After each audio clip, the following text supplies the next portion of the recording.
Oui, je vais quant à moi les poser, si vous le permettez. Donc, entre les 23 et 25 février dernier, des violences sans précédent ont touché les populations musulmanes dans les quartiers nord-est de New Delhi.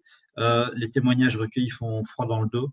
Il est question d'hommes battus à mort et jetés dans des égouts à ciel ouvert, de corps écartelés, carbonisés, de blessures par balle ou encore de visages défigurés à l'acide, donc un déchaînement de violence. Le bilan aurait été de 47 morts, mais difficile à vérifier. Par ailleurs, 122 maisons et 322 commerces auraient été détruits ou brûlés, ainsi que 301 véhicules incendiés. Ces émeutes s'inscrivent dans un contexte de haine anti-musulman de plus en plus prégnant en Inde.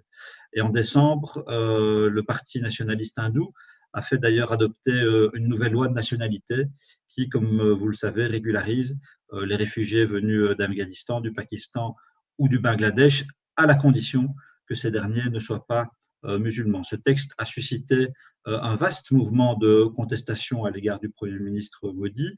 Réélu l'année dernière, celui-ci avait déjà, en août dernier, révoqué le statut d'autonomie du Cachemire indien, région, comme vous le savez, à majorité musulmane. Certains observateurs estiment que ces émeutes étaient préméditées, préparées, probablement encouragées par des groupes nationalistes hindous.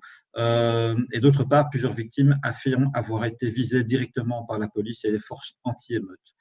Le haut commissaire, la haute commissaire de l'ONU aux droits de l'homme, Michelle Bachelet, s'est inquiétée, je cite, des informations faisant état d'inaction de la police devant les attaques.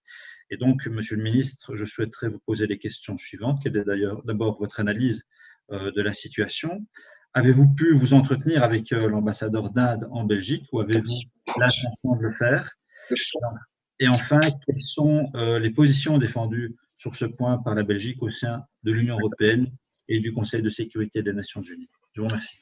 Oui, merci, Monsieur le Ministre, pour votre réponse. La situation en Inde est inquiétante. Il y a une forme d'amplification des problèmes liés au respect des droits humains. Il y a une exacerbation du sentiment nationaliste et religieux sous l'impulsion du gouvernement et de ses soutiens. Or, l'Inde est aussi un partenaire important, un partenaire commercial important de l'Union européenne. Et donc, je crois que le plus tôt on pourra envoyer des signaux forts et répétés, le mieux ce sera. En effet, on ne pourra pas, comme c'est le cas avec d'autres pays, continuer à entretenir des relations commerciales aussi fortes avec un partenaire qui risque de poser autant de problèmes.